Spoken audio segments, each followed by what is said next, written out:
Mercredi 1er octobre 2014. Bonjour, bonsoir à tous. Merci d'avoir choisi Télé Pluriel pour vous informer. Bienvenue dans ce journal. Pulsation, l'essentiel de l'actualité de la journée. La proposition de sortie de crise du leader politique et ancien candidat à la présidence, Maître Jean-Henri Séan. Il appelle à la création d'un conseil d'État devant exercer les attributions législatives avec sanction de l'exécutif, la mise sur pied d'un gouvernement de salut public et à sa tête un premier ministre modéré. Suivant la proposition de Maître Séan, le chef de l'État doit rester en poste jusqu'à l'élection en octobre 2015 de son successeur. Le président Michel Martelly se dit prêt à rencontrer les sénateurs de l'opposition vendredi à Port-au-Prince. Le lieu reste à déterminer, a indiqué le président du Sénat à l'issue d'un entretien avec le chef de l'exécutif dans le cadre des consultations pour trouver une solution à la crise. Il faut dire que Simon de Soldera était accompagné de 6 autres collègues. Comme annoncé, le sénateur Moïse Jean-Charles a remis ce mercredi au bureau du Sénat les matériels qui étaient à sa disposition, notamment les clés de son véhicule de service. Il s'agit, selon le parlementaire, dont le mandat prend fin en janvier 2015, d'un geste symbolique traduisant sa volonté de ne pas rester un jour de plus au grand corps une fois son mandat expiré. Ce mercredi 1er octobre 2014 marque le début d'une nouvelle année fiscale. C'est le budget qui a été déposé le 30 juin dernier au Parlement, qui est désormais en vigueur sans les modifications apportées par la Chambre des députés, a annoncé la ministre de l'Économie et des Finances, une décision conforme au décret de 2015, soutient Marie-Carmel Jean-Marie. Les 5 nouveaux membres de la Commission nationale des marchés publics ont pris leurs fonctions ce mercredi. Le nouveau coordonnateur de la CNMP, Yvon Guérin, s'est engagé à respecter les règles de passation des marchés conformément aux principes d'équité. L'actualité sur le plan international, le Centre américain de contrôle des maladies confirme le premier cas diagnostiqué d'infection au virus Ebola aux États-Unis. Le malade, un homme, revenait d'un voyage au Libéria. Il se trouve actuellement à l'hôpital presbytérien de Dallas, au Texas, où il a été mis en quarantaine. Les autorités sanitaires américaines assurent être en mesure d'empêcher la propagation du virus.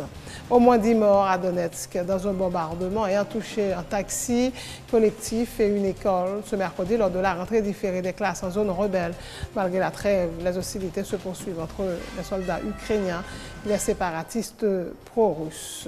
L'actualité sportive, le Real Madrid a dominé le club bulgare de Ludogorets et Razgrad 2-1 à Sofia en Bulgarie avec un nouveau but de Cristiano Ronaldo sur penalty. Karim Benzema, sorti du banc, a inscrit le but décisif à la 77e minute. Ces points et d'autres seront développés dans ce journal.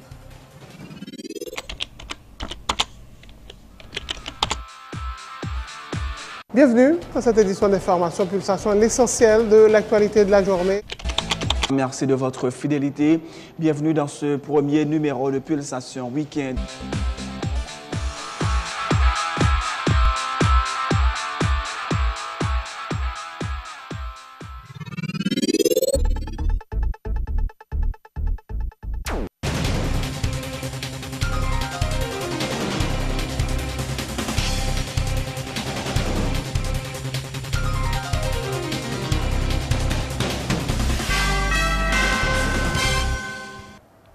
C'est parti pour le développement du journal. Les propositions de sortie de crise se multiplient à mesure que s'approche la date du 12 janvier 2015, devant marquer la fin de la 49e législature. L'homme politique et ancien candidat à la présidence, Maître Jean-Henri Séan, appelle à la création d'un conseil d'État devant exercer les attributions législatives avec sanction de l'exécutif. Suivant la proposition de Maître Séan, le chef de l'État doit rester en poste jusqu'à l'élection en octobre 2015 de son remplaçant. Il a également plaidé en faveur de la mise sur pied d'un gouvernement de salut public dirigé par un premier ministre modéré et composé de ministres proposés par les partis politiques et choisis par le président de la République et le Conseil d'État. Une proposition qui, de l'avis de Maître Séan, ouvre la voie menant à une solution à la crise pour un climat d'apaisement. Considérant la situation de crise généralisée qui se développe actuellement dans le pays, considérant le mutisme de la Constitution en vigueur sur la qualification des actes de gestion de l'État en l'absence d'un Parlement fonctionnel. Considérant que l'article 111.8 de la Constitution stipule « En aucun cas, la Chambre des députés ou le Sénat ne peut être dissous ou ajourné, ni le mandat de leurs membres prorogé. » Maître Jean-Henri Séan, leader politique, interpellé par l'imminence de cette catastrophe annoncée, soumettons à la nation, aux membres des pouvoirs constitués de l'État ainsi qu'aux responsables politiques, en conformité de l'article 116 de la Constitution, considérant que le Premier ministre actuel ainsi que les ministres doivent tenir leur légitimité de leur mandat, qui sont les parlementaires et non le président de la République qui les a choisis. La proposition de sortie de crise suivante,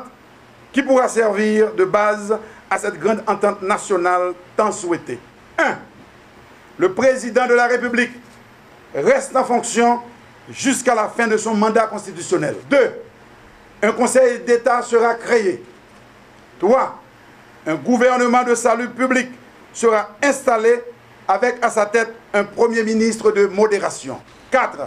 Les élections générales pour remplacer le président de la République, les 20 sénateurs, la Chambre des députés, les conseils municipaux, les délégués de ville, les ASEC et les CASEC seront organisés le dernier dimanche d'octobre 2015. Que cette proposition ouvre la voie menant à une solution à la crise pour un climat d'apaisement propice aux élections de 2015 et ramener à la raison tous les acteurs politiques du pays. Invités mardi par le chef de l'État au Palais national, les sénateurs du groupe des 6 sont brillés par leur absence. Ils maintiennent donc leur position, à savoir leur refus de participer à une quelconque rencontre au Palais national. Le président Michel Martelly se dit prêt à rencontrer les sénateurs de l'opposition vendredi à Port-au-Prince. Le lieu reste à déterminer, a indiqué le président du Sénat à l'issue d'un entretien avec le chef de l'exécutif dans le cadre des consultations pour trouver une solution à la crise. Il faut dire que Simon de Soldera a été accompagné de 6 autres collègues. Le parlementaire a fait l'écho des déclarations de son collègue Wenceslas Lambert, selon lesquelles le CEP dispose d'un cadre légal, la loi électorale de 2013, pour organiser le prochain scrutin.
Une délégation de la conférence épiscopale avait également rencontré le chef de l'État.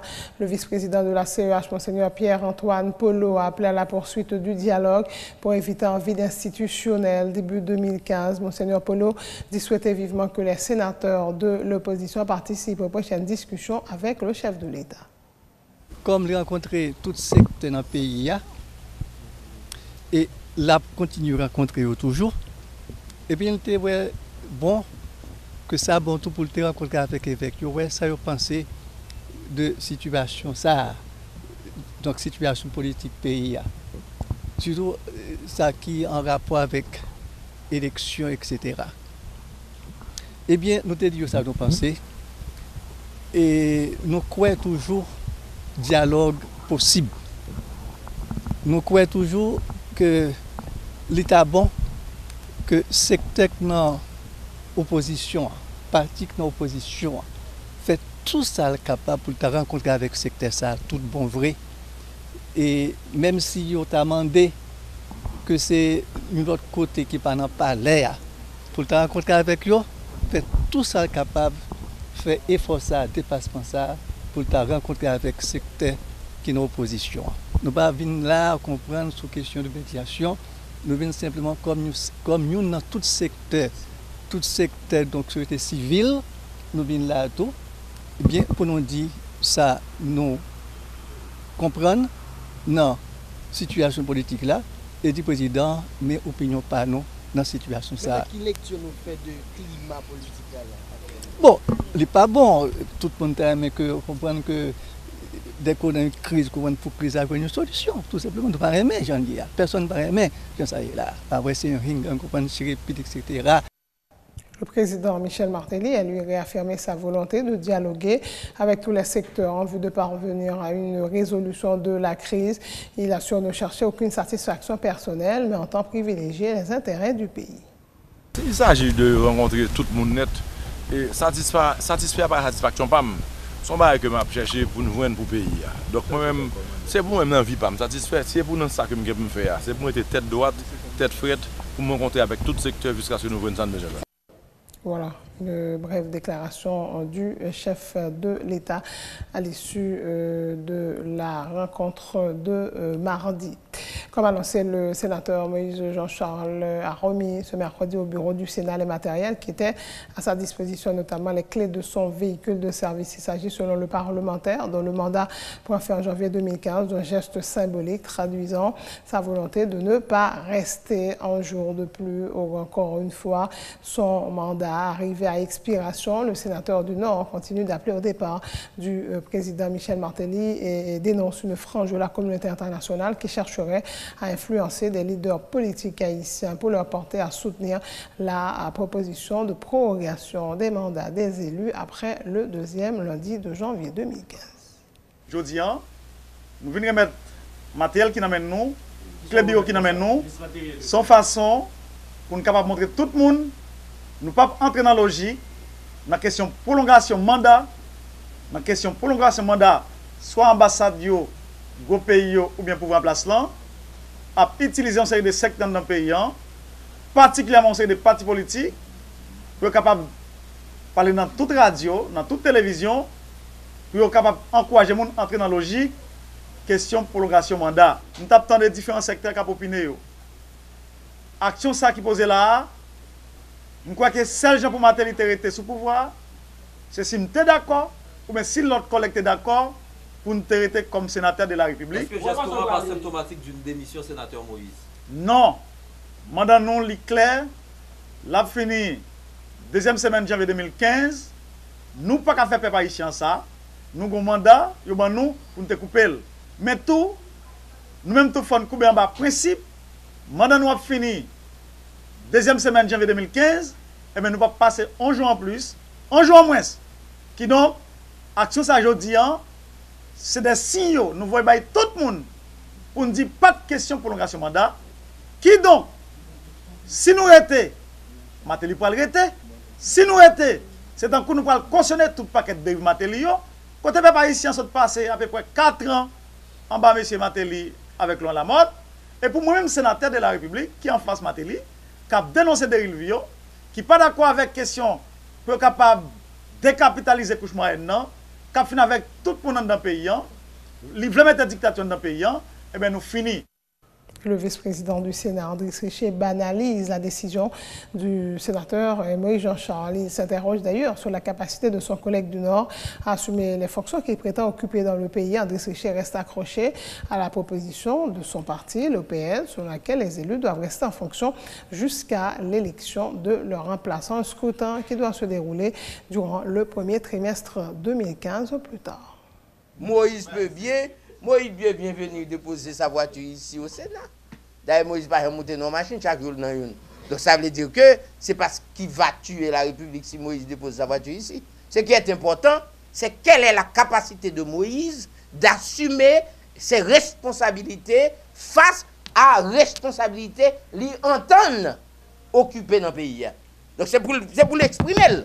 Parce que je dis, on n'a pas besoin qu'on ait. Parce que quand vous êtes président, non, écoutez, oui, mais la proposition de l'OPL, qui est le parti le plus structuré, le mieux organisé, avec des gens extrêmement compétents, qui ont une vision pour le pays, quelqu'un rejette ça. N'importe où dans la région doit rejeter. Mais ce n'est pas ça qui pourra le faire que, c'est pas ça qui pourra empêcher nous avancer. C'est-à-dire que... Qui? Bon, comme je suis habituel dans l'ambassade, parce que toute la journée, moi, à Washington, il est capable de même une connexion. Mais nous autres, par exemple, de l'OPL, et moi, en tant que vice-coordonnateur, je viens juste de déposer, passer en qualité de conseiller général, comme vous êtes des journalistes, je ne sais pas quel type de journaliste nous sommes. Si c'est journaliste d'investigation, nous va remarquer, nous capables de remarquer si le sénateur André s'est retrouvé même une fois dans une ambassade. Une proposition qui a parti tomber dans la mesure où nous te faisons. Pas besoin qu'on s'il tomber. Ni pas besoin qu'on s'il proposition. Non, Moïse pas besoin de jouer, ça c'est l'affaire de Moïse. Moïse est quelqu'un qui a été élu dans le Nord. Donc si on c'est à tête de la République. Non, mais tant que tout le monde, Maintenant, si Moïse décide de venir mettre machine là, qu'elle vient mettre elle. Si bien aimé décide de faire même là, qu'elle fait lui. Si l'autre tirage et puis groupe 6 fini, pas de parler pile dans tête pour nous quoi. Autre point de l'actualité ce mercredi 1er octobre 2014 marque le début d'une nouvelle année fiscale. La ministre de l'Économie et des Finances, Marie-Carmel Jamari, informe que c'est le budget qui a été déposé le 30 juin dernier au Parlement qui est désormais en vigueur sans les modifications apportées par la Chambre des députés.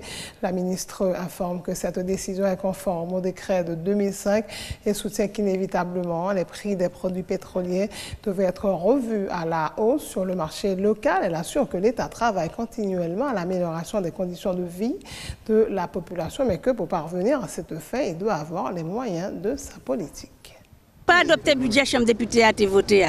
Nous adopté budget qui était déposé 30 juin sans modification. Et nous gagnons un décret 2005 qui permet de nous faire lire parce que pour insuffisance qui est constatée dans l'article 231 Constitution, qui fait que nous tapons trop à l'étroit. Si on regarde qui trop petit bout, ou grossit, et puis on ne peut pas mettre là encore la pété sous. Et bien c'est même l'administration grossit, n'a payé plus salaire, donc nous ne pouvons pas arrêter en un budget 2013-2014. C'est pas ça qu'il y a pile de monde qui a quitté la route là, qui ne peut pas toucher, nous sommes obligés de faire des licenciements, ceux qui ne sont pas souhaitables pour l'économie pays. Nous n'avons pas tenu compte de rien. Jean budget a été déposé, c'est comme ça qu'ils transmettent la presse nationale et c'est comme ça qu'ils postent sur le site tout ministère pour commencer à exécuter le jeudi. Mais il faut que le gaz la monte. Pourquoi ça tout le monde a posé une question ça? Il faut que nous payions taxe là sous gaz là. Même n'a parlé de produits transversaux. Là nous pas gagner coton. L'hôpital pour penser on blessure. C'est pour un bagage important lié. Tout récemment, je suis allé dans le nord, je fait toute zone Caracol, Trou du Nord, Limonade, Grande Rivière du Nord, je suis passé Saint-Raphaël et puis je suis allé Dondon.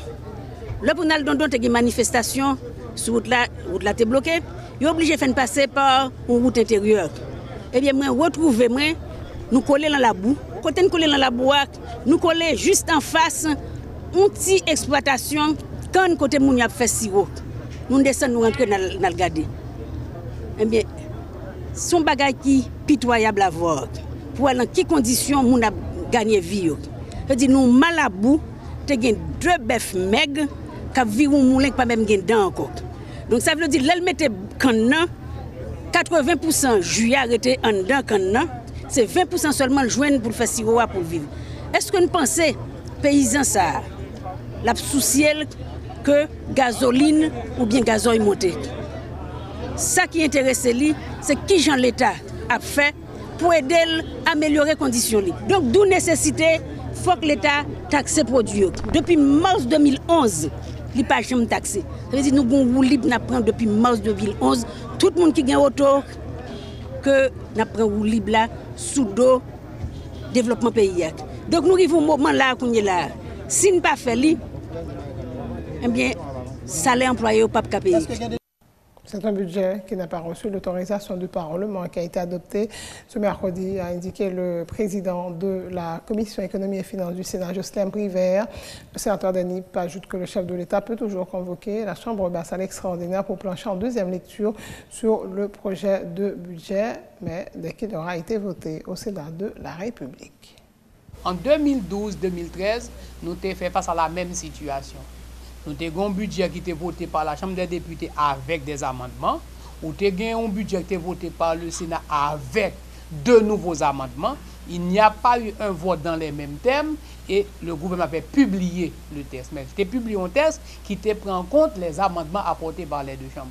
Aujourd'hui, la décision, c'est que le texte publié ne prend pas en compte les amendements votés par la Chambre des députés. D'ailleurs, et le gouvernement et la commission sénatoriale sur les finances, nous avons exprimé des réserves par rapport à certaines réaffectations opérées par la Chambre des députés. Donc le texte qui est adopté aujourd'hui, c'est le texte que le gouvernement a déposé lui-même sans modification aucune. Est-ce que qu'on y a trop tard pour le budget à voter? Je persiste pour me dire, le Sénat peut toujours se prononcer sur le budget parce que qu'on ne sait pas prévoir quel délai limite pour que le budget soit voté. Et consciemment a dit jusqu'à l'adoption de nouveaux budgets. Donc, le Sénat peut toujours voter.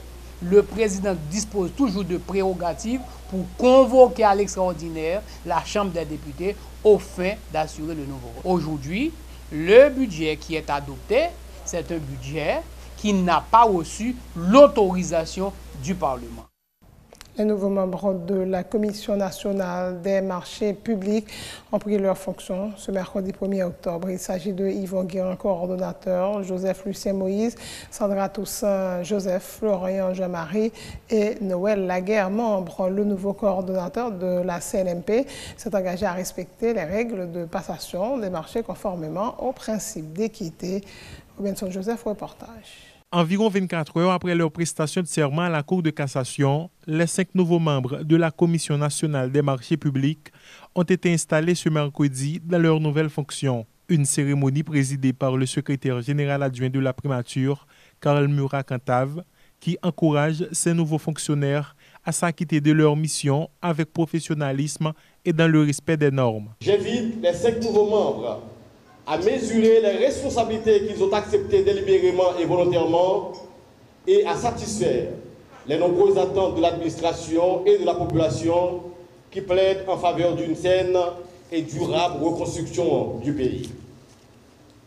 Il vous appartient désormais de prêcher par l'exemple et de vous hisser à la hauteur de la confiance placée en vous. Le nouveau coordonnateur de la CNMP, Yvon Guérin, a pour sa part donné la garantie que l'attribution des marchés publics sera faite en tenant compte de la compétence, de l'expérience et du savoir-faire des commissionnaires conformément aux principes d'équité qu'il promet d'appliquer de manière scrupuleuse. Pleinement conscient des responsabilités de cette haute fonction, je prends l'engagement de les accomplir scrupuleusement, offrant aux soumissionnaires à l'occasion des marchés publics une chance égale. Ils peuvent être assurés que l'attribution d'un marché ne saurait se baser sur des critères autres que la compétence en termes de savoir-faire et d'expérience et la qualité moins-disante de l'offre financière. Nommés par arrêté présidentiel en date du 5 septembre dernier, les nouveaux membres de la CNMP, Yvon Guiran, Joël Laguerre, Joseph Lucas Moïse, Sandra Toussaint-Joseph et Florence Marie sont appelés à exercer leurs fonctions dans un contexte marqué par un mauvais classement d'Haïti dans la liste des pays les plus corrompus du monde. Une tâche difficile, selon maître Anel Alexis Joseph, lors de leur prestation de serment mardi à la Cour de cassation.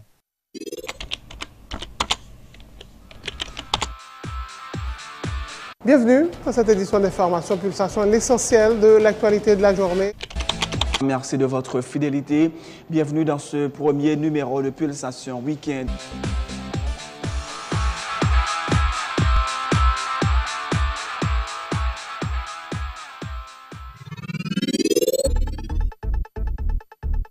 C'est la fin de ce journal. Le rappel des titres, la proposition de sortie de crise du leader politique et ancien candidat à la présidence, Maître Jean-Henri Séan. Il appelle à la création d'un conseil d'État devant exercer les attributions législatives avec sanction de l'exécutif. La mise sur pied d'un gouvernement de salut public et à sa tête un premier ministre modéré.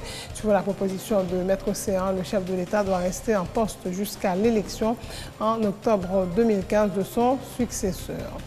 Le président Michel Martelly se dit prêt à rencontrer les sénateurs de l'opposition vendredi à Port-au-Prince. Le lieu reste à déterminer, a indiqué le président du Sénat à l'issue d'un entretien avec le chef de l'exécutif dans le cadre des consultations pour trouver une solution à la crise. Il faut dire que Simon de Soldera était accompagné de 6 autres collègues. Comme annoncé, le sénateur Moïse Jean-Charles a remis ce mercredi au bureau du Sénat les matériels qui étaient à sa disposition, notamment les clés de son véhicule de service. Il s'agit, selon le parlementaire, dont le mandat prend fin en janvier 2015, d'un geste symbolique traduisant sa volonté de ne pas rester un jour de plus au grand corps une fois son mandat arrivé à expiration. Ce mercredi 1er octobre 2014 marque le début d'une nouvelle année fiscale. C'est le budget qui a été déposé le 30 juin dernier au Parlement, qui est désormais en vigueur sans les modifications apportées par la Chambre des députés, a annoncé la ministre de l'Économie et des Finances. Une décision conforme au décret de 2005, soutient Marie-Carmel Jean-Marie. Les 5 nouveaux membres de la Commission nationale des marchés publics ont pris leurs fonctions ce mercredi. Le nouveau coordonnateur de la CNMP, Yvon Guiran, s'est engagé à respecter les règles de passation des marchés conformément au principe d'équité. Actualité sur le plan international, le Centre américain de contrôle des maladies CDC confirme le premier cas diagnostiqué d'infection au virus Ebola aux États-Unis. Le malade, un homme, revenait de voyage au Libéria. Il se trouve actuellement à l'hôpital presbytérien de Dallas, au Texas, où il a été mis en quarantaine. Les autorités sanitaires américaines assurent être en mesure d'empêcher la propagation du virus. Au moins 10 morts à Donetsk dans un bombardement ayant touché un taxi et une école ce mercredi lors de la rentrée différée des classes en zone rebelle. Malgré la trêve, les hostilités se poursuivent entre les soldats ukrainiens et les séparatistes pro-russes. En sport, le Real Madrid a dominé le club bulgare de Ludogorets et Razgrad 2-1 à Sofia en Bulgarie avec un nouveau but de Cristiano Ronaldo. 25e minute sur pénalty, Karim Benzema, sorti du banc, a inscrit le but décisif à la 77e minute. Merci d'avoir suivi ce journal. Bonne suite de programme sur Télé Pluriel.